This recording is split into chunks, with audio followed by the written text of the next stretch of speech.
This week's episode is brought to you by Audible. As you know, Audible is the internet's leading provider of audio entertainment with over 150,000 titles to choose from. When you're done with this episode, go to audiblepodcast.com/revolutions. That again, audiblepodcast.com/revolutions. By going to that address, you qualify for a free book download when you sign up for a 30-day trial membership. There is no obligation to continue the service, and you can cancel anytime and keep the free book. You can also keep going with one of the monthly subscription options and get great deals on all future audiobook purchases. This time, I am going to recommend a book I just picked up for myself, a classic I started once upon a time but never got around to finishing, A Tale of Two Cities by Charles Dickens. Somehow, I think now might be the perfect time for me to get back into it. So when you're done with this episode, go to audiblepodcast.com/revolutions so that they know who sent you.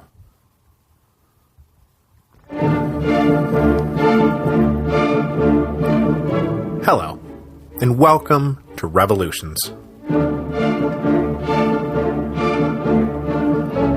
Episode 3.15, The Birth of the Jacobins. The Women's March on Versailles fundamentally changed the course of the French Revolution.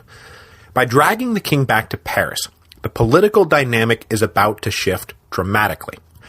For one thing, no one was quite sure whether the king was there of his own free will, or whether he was actually some kind of hostage.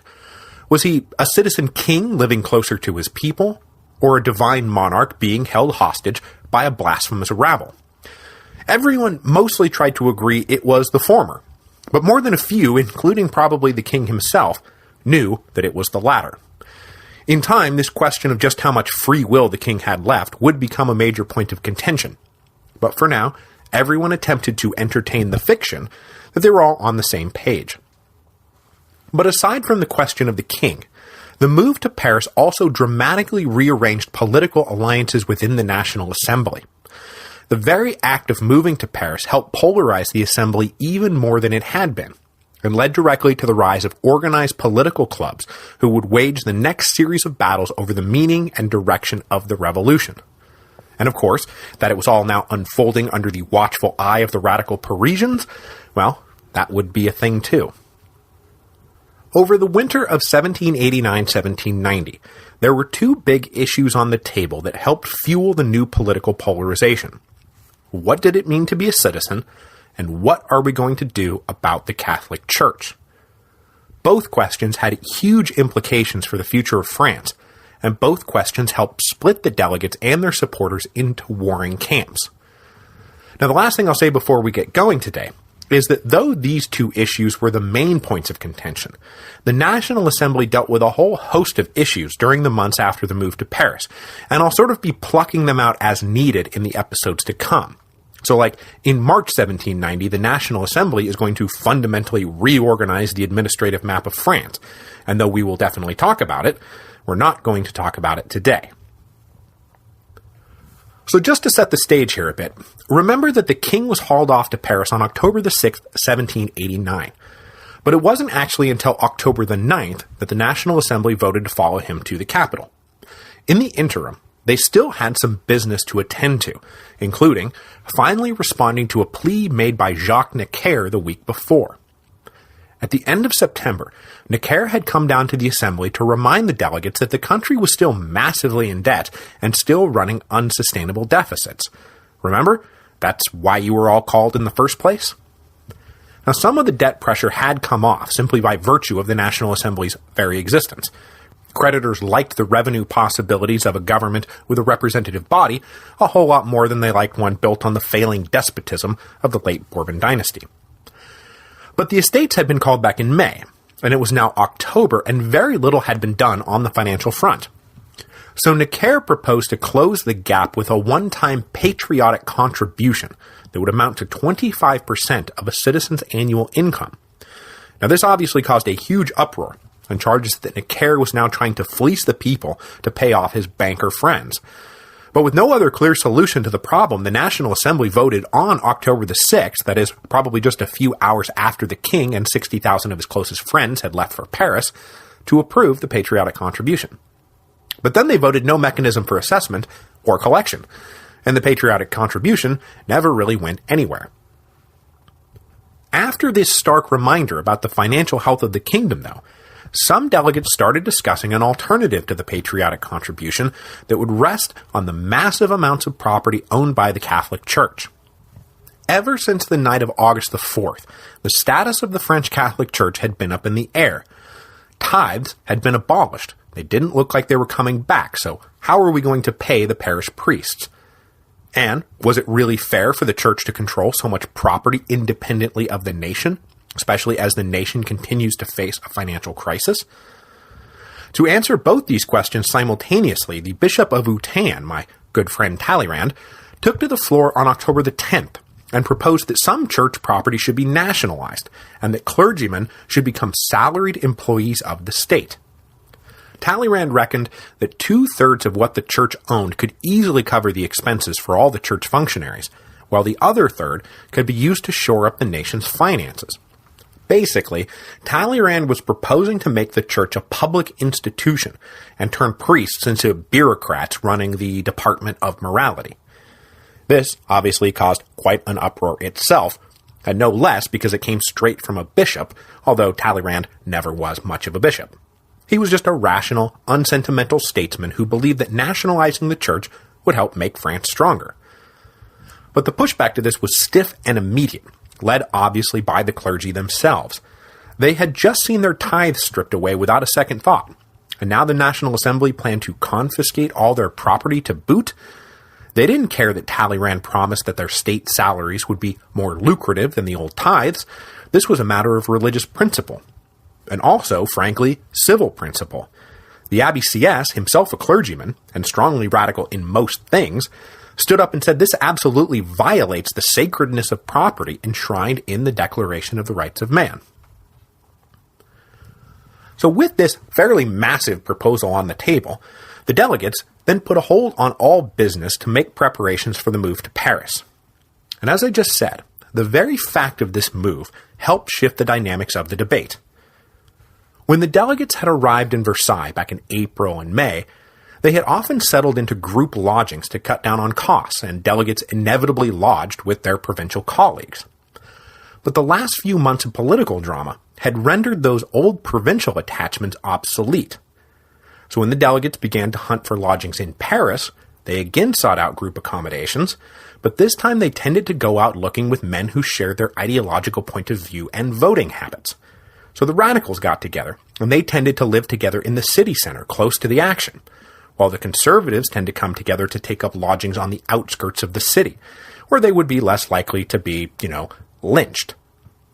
So obviously, if you're living and working exclusively with people who agree with you, well, that creates polarization. Also nudging this polarization along was the structure of their new meeting hall. By early November, the assembly would settle into the manège, that is, the horse training grounds, of the Tuileries Palace. This was a big rectangular room with the delegates sitting in risers built along the two long sides. So naturally, delegates who were friends and allies tended to sit together. And almost immediately, the conservatives took over the right side of the hall, while the radicals took over the left, which is, no joke, where the right-left political labels that we still use today come from. So, that's pretty cool. In this new world, the delegates were going to retake up the question of the church. But before they got to that, they wound up embroiled in another debate that would both shape and be shaped by the new political environment. And that was the question of citizenship. Now, I already talked about this back when we went through the Declaration of the Rights of Man, but it was just now, right after the move to Paris, that the distinction between active and passive citizens was invented. The radicals were, of course, opposed to the whole distinction, and wanted a much more open and democratic definition of citizenship. But the conservatives, and other sensible men in the middle, were like, no, we're not going to give some foul-mouthed day worker a say in government. So at the end of October, the fairly restrictive definition of a 25-year-old man who pays the equivalent of 3 days' wages in taxes, that is, guys who own some property, would be an active citizen. Everyone else would be merely passive. This set the radical delegates to further despondent soul-searching, but it also set to work agitators who claimed to speak for the now disenfranchised masses.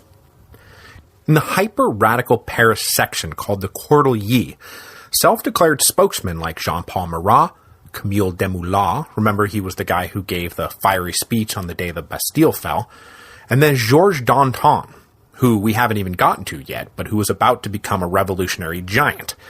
These guys will take the passive citizen slap in the face and start building a political force to oppose the culotte-wearing dandies running the National Assembly. And when those guys start getting into the mix, boy, this thing is going to get crazy. So though the Radical Assembly delegates had just lost another vote, the Monarchian coalition that had risen up in the summer of 1789 was already starting to splinter in the aftermath of the October days. Not for the least reason that the central pillar of the coalition, Jean-Joseph Mounier, did not make the move to Paris. Deeply put out by the events of October 5th and 6th, Mounier decided he could no longer serve a government that could be so nakedly coerced by mob violence. Before the Assembly moved to Paris, he withdrew from the Assembly and headed back home to Dauphiné. Mounier had been one of the principal leaders of the Third Estate for well over a year now, and had been way out in front on doubling the third and voting by head. But in his estimation, things were now out of control and going too far. So he quit the very institution he had done so much to bring about. Shortly, he will come under attack from his former friends in Dauphiné as a reactionary counter-revolutionary, and will be driven into exile, because that's how it goes in the French Revolution. So the debate over citizenship, then, was something of a high watermark for the conservatives, because the next order of business showed their influence clearly on the wane. On November the 3rd, the Comte de Mirabeau came forward with a rewording of Talleyrand's motion to nationalize church lands. Rather than out-and-out nationalization, church property would simply be put at the disposal of the nation, still administered by the clergy, but on the understanding that they were acting as stewards of the nation's wealth. To the shock and horror of most church delegates, this motion passed. And whatever the fancy wording was, it looked a hell of a lot like the National Assembly had just claimed ownership over the church's property. Then, about a month later, the National Assembly put its money, or rather the church's money, where its mouth was, and they voted to sell off 400 million livres in unspecified church property to improve the nation's financial outlook. On December the 19th, the first batch went up for sale, and the proceeds would then be used to back a new kind of bond bearing 5% interest called the assignat. The assignat would be distributed in 200 or 400 livre notes and be used to pay the kingdom's creditors, and then the creditors could turn around and use them to acquire national property. The church obviously was utterly incensed, and it appears that priests across the kingdom took to the pulpit to denounce this theft of church lands and basically promised eternal damnation for anyone who even thought about buying a piece for themselves. Having lost the vote on citizenship, but then winning the vote on church property, the radicals sensed an opportunity to reclaim the initiative, and so they spent the winter of 1789-1790 getting ready for battle. After moving to Paris, the old members of the Breton Club gathered together to form a new club, a club that would be far more organized, disciplined, and centralized than the freewheeling Breton Club meetings had been. Something that would allow them to combat the organized voting that was already in force over on the right side of the hall. So in late November, or early December, these guys leased space from the Dominican convent of Saint-Jacques. Officially, their new club was called the Society of Friends of the Constitution, but everyone else just started calling them the Jacobins. And by January 1790, the unofficial title was adopted in practice by the members themselves. Though the Jacobins would go through a couple of intense periods of radicalization, initially, they invited in everyone who could support three basic principles. 1, you must be dedicated to upholding constitutional government. 2, you must support political equality for all, that is, be opposed to the active-passive citizen dichotomy. And 3rd, you must be ready to combat counter-revolutionary plots. As long as you were down with that, then come on in. When new members joined, what they found was a National Assembly in miniature. Meetings were generally held 3 times a week, mostly to rehash assembly business, respond to past events, and then draw up future plans. Rules for speaking and debate followed those of the National Assembly, and everything was open to the public. The debates of the Jacobin Club soon became a staple form of public entertainment. But to keep everything on track, the Jacobins also had a central steering committee, modeled quite explicitly on the committee Mounier had developed. This committee would guide policy decisions and then hand out marching orders after all the debating was done. Then the Jacobins developed one further institutional branch that helped their rapid ascendancy to shadow revolutionary government. They established a committee of correspondence to open the lines of communication to like-minded men out in the provinces. By actively pursuing political organization outside the capital, the Jacobins would soon be able to make a convincing claim to be more representative of the nation than the national government itself. At its height, there were 7,000 Jacobin clubs across France, boasting almost 500,000 active members.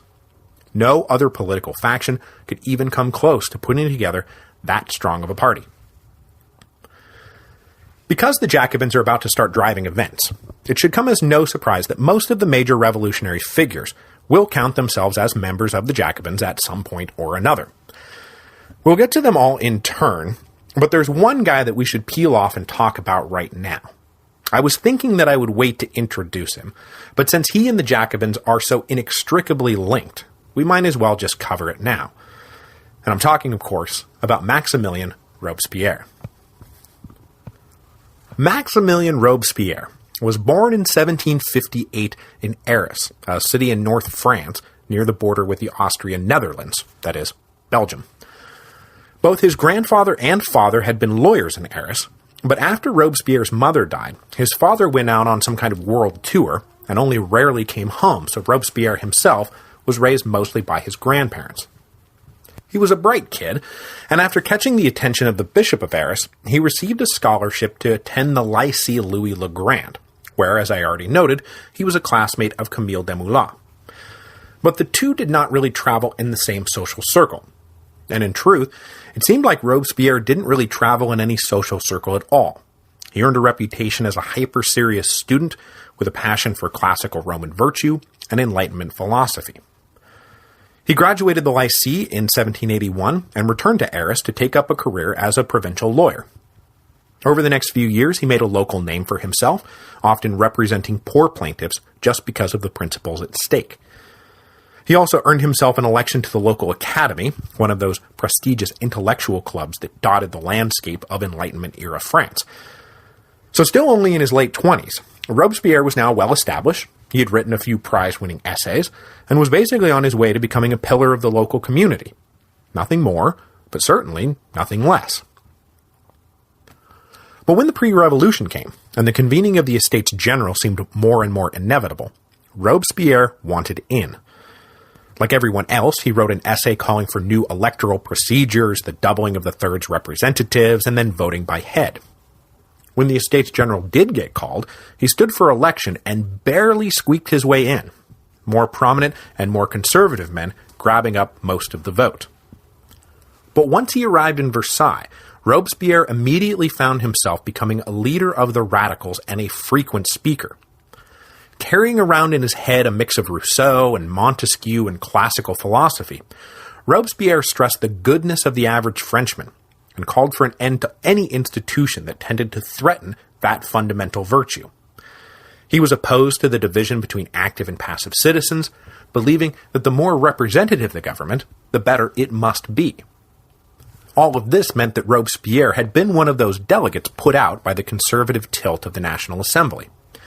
So after they all moved to Paris, Robespierre was right in the middle of the reorganization of the left. He helped found the Jacobin Club, and then sat on the executive steering committee, along with the triumvirate of Duport, Barnave, and Lameth, and the great orator Mirabeau. The others would soon become alienated from the very club they had just founded, but Robespierre's power and influence are only going to grow. So, welcome to the stage, Maximilien Robespierre. Now, though the left was really starting to get their act together, they were not the only ones reorganizing after the National Assembly moved to Paris. On the conservative right, a similar process was underway, though not on the scale or with the success of the Jacobins.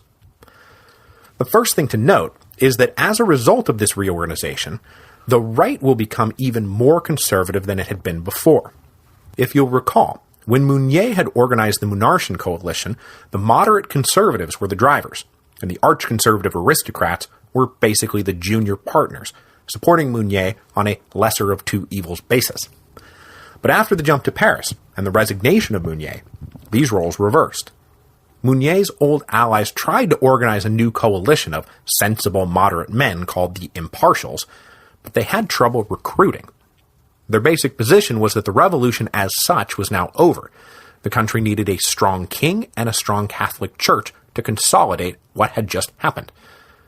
This earned them obviously no love from the left, but it also got them very little love from the far right, who wanted to undo, not consolidate, everything that had just happened. The only place the Impartials could look to for allies were the group of liberal nobles surrounding Lafayette, but Lafayette and his crew were enlightened on the matter of religion and could not support the kind of super pro-Catholicism espoused by the Impartials.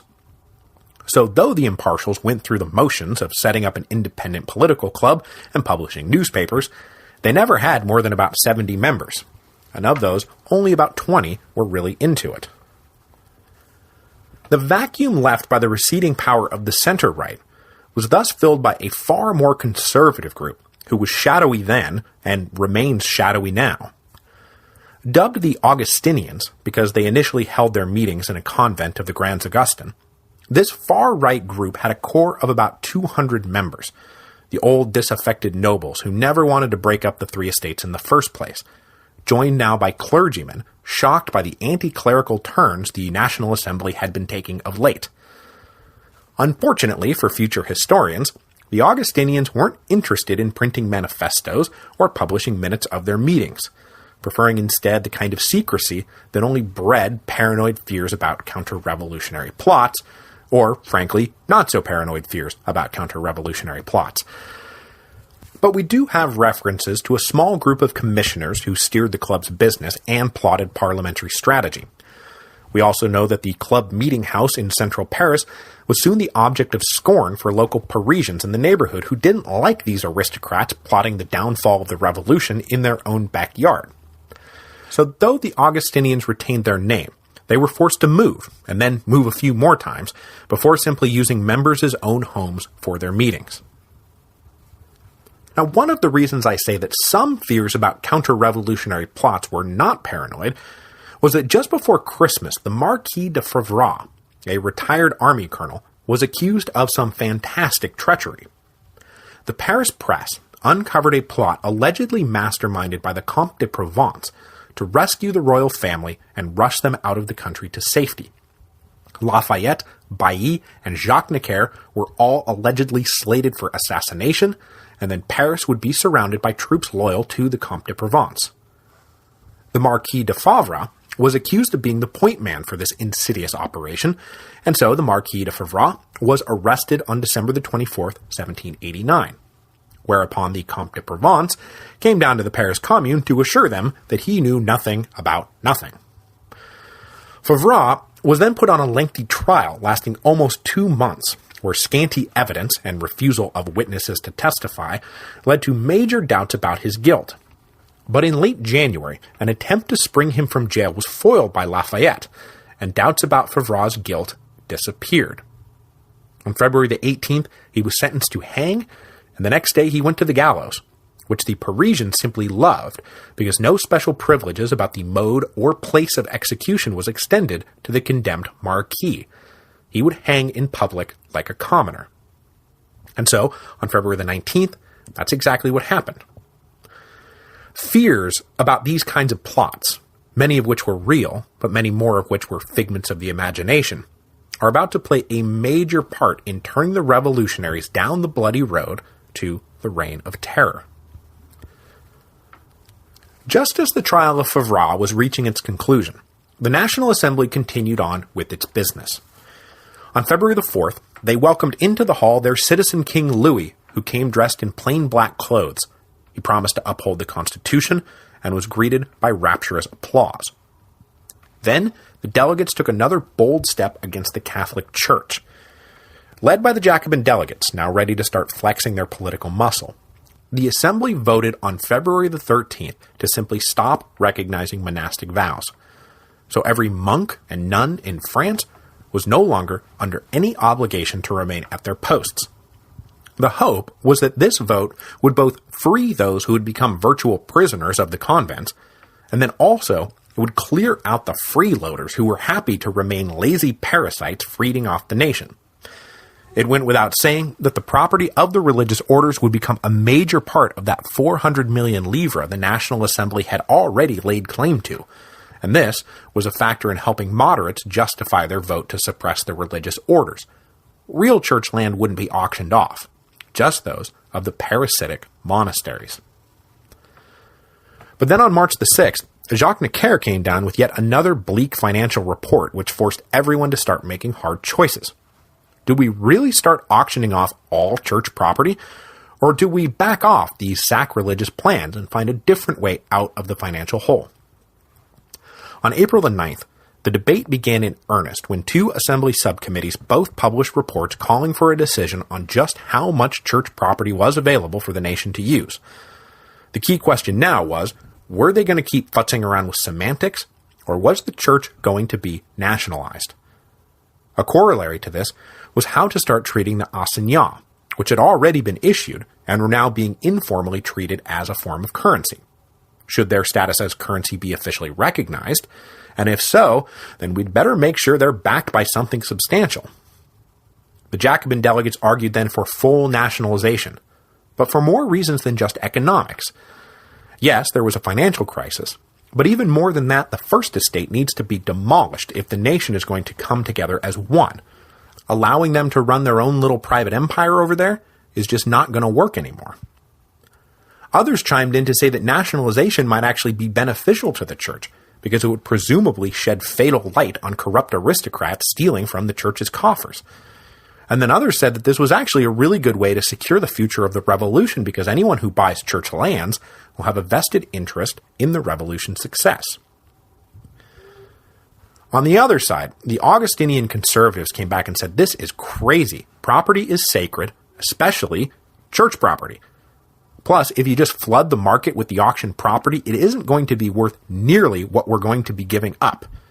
More than a few hinting that what they would be giving up was their very souls. Now, I think the arch-conservative Augustinians were more often than not simply using the language of piety to splinter the National Assembly, which they wanted to see destroyed anyway. But the majority of the clerical delegates, and more than a few uncommitted delegates, were truly concerned about the fate of the church, and all of their souls. One such conflicted delegate then stepped forward with what he hoped was a proposal to bridge the divide. A member of the Jacobin Club, but also a devout Catholic, this guy proposed that the Assembly immediately declare the Catholic Church the official state religion. This sent the debate spinning in a whole new direction, with a tax levied on both sides that had really never been so bitter. The left accused the right of helping hypocrites in the church bankrupt the nation, while the right accused the left of greedy sacrilege. After the Jacobins engineered an adjournment for the day, they reconvened and plotted strategy, and came up with the following plan. The next day they would bring out a motion that so majestic a thing as religious belief could not be legislated by the National Assembly, but that clearly the Catholic Church would be favored in the new constitutional order. This appeased just enough uncommitted members to get the motion passed by a slight majority the next day.